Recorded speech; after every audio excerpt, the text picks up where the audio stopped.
Hi, my name is Sylvia Rivera. It gives me great pleasure to participate here in Rome for World Pride. I am a 49-year-old transgender person and a Stonewall riot veteran. The night of the Stonewall, the police were not ready for the action that we took as individuals.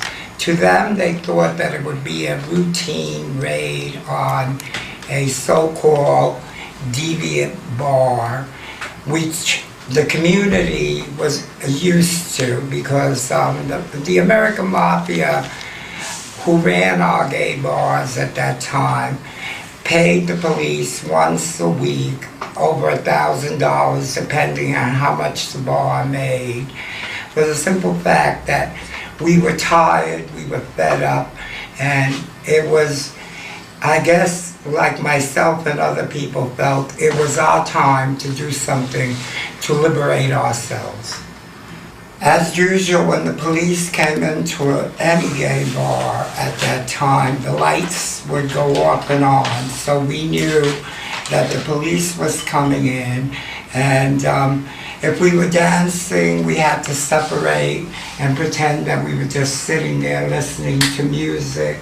It was the drug era in the United States, so people would run to the bathroom to throw away their drugs. And they would come in and tell us to separate into 3 different groups. The gay men on one side, the lesbian women on one side, the transgenders on the other. We had to produce our papers to state that we were 18 years of age to be in the bar. Masculine lesbian women who were called drag kings at that time were informed that they had to have 3 pieces of female clothing on. That was the law until 1974. In the same aspect, the transgender community was also under that law. But we were treated by the police as the garbage of the homosexual community. So we were mistreated by being called, you don't know if you want to be a fag, you don't know if you're a woman, you're really a man. And if you said anything to them, they would either arrest you or hit you. So we had learned through the years that it was best to keep our mouths shut. But that night, obviously, as I tell the story, it shows you that we had enough. As the procedure continued, some drag queens were arrested. They were put into paddy wagons. The normal routine as we left the gay bar was to disappear for 20 minutes and then come back because the mafia would come and cut off the locks off the door and come in with more money and more liquor for us to continue to party.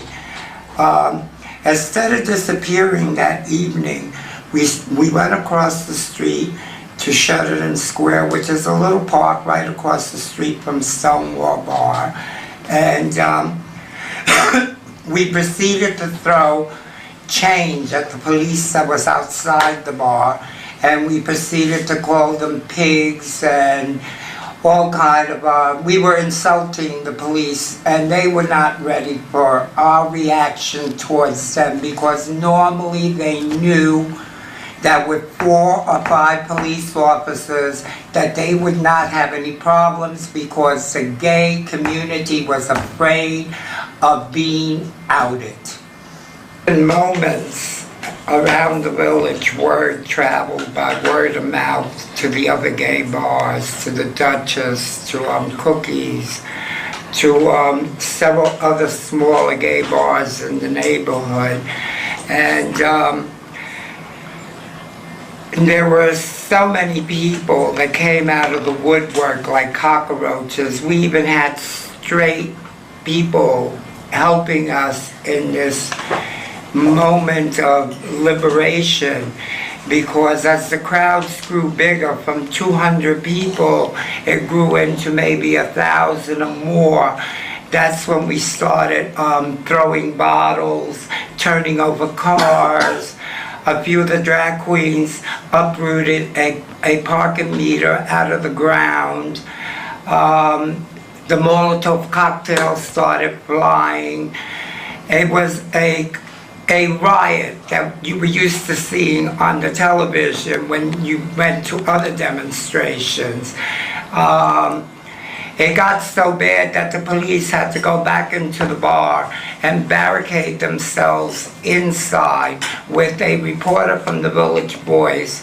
And in the report that the Village Voice reporter gave was that the policeman, Inspector Pine, who was the head of this squad, gave orders for them to pull out their guns and to come out shooting if they had to. That's how scared they were of us that evening, because the parking meter was used to ram down the door.